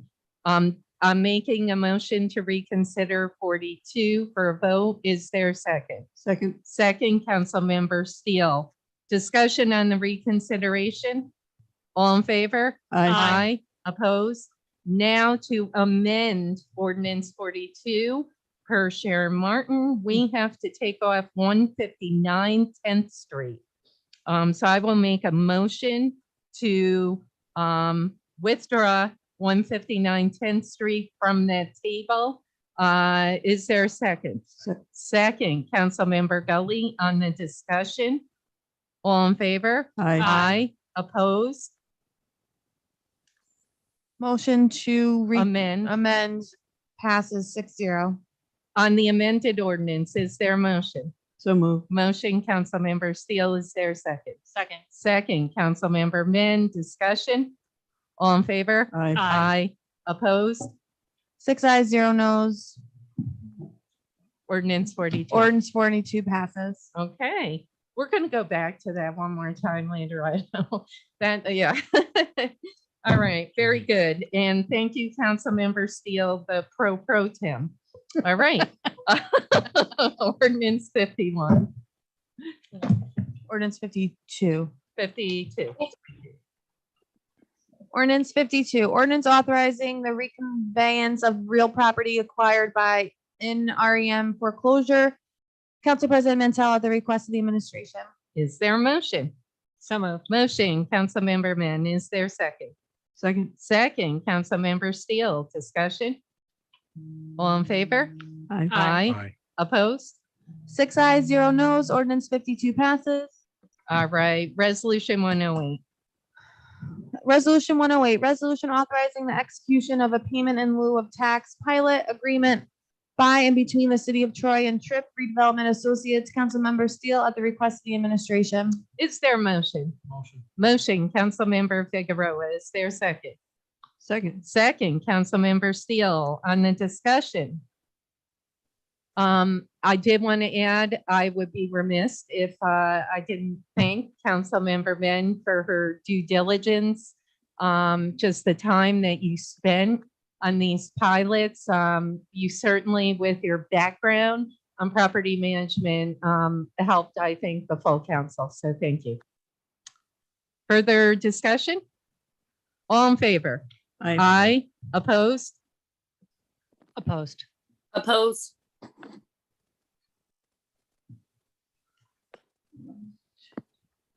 4 ayes, 2 noes. Resolution 108 passes. Resolution 109. Resolution 109, resolution authorizing the execution of a payment in lieu of tax pilot agreement by and between the City of Troy and Hillside Redevelopment Associates. Councilmember Steele at the request of the administration. Is there a motion? So move. Motion, Councilmember Figueroa. Is there a second? Second. Councilmember Steele, seconds. Discussion. All in favor? Aye. Aye. Opposed? Opposed? 4 ayes, 2 noes. Resolution 109 passes. Resolution 110. Resolution 110, resolution appointing a commissioner of deeds for the City of Troy. Council President Mantello. Is there a motion? Oh, Yeah. Motion, Councilmember Gully. Is there a second? Second. Second, Councilmember Men. Discussion. All in favor? aye. Opposed? 6 ayes, 0 noes. Resolution 110 passes. All right, now we open it up to the final public forum. If anyone would like to come up and speak on what's happening in your neighborhood, your street, you name it, you're welcome to come forward. Okay, we're going to close the final public forum. Very good meetings tonight. I will take a motion to adjourn. Motion, Councilmember Gully. Is there a second? Second. Second, Councilmember Steele and Councilmember Soriento. Discussion. Did I ever tell you? No. All in favor? Aye. Opposed? Good night. Good night. Feel better. Thanks.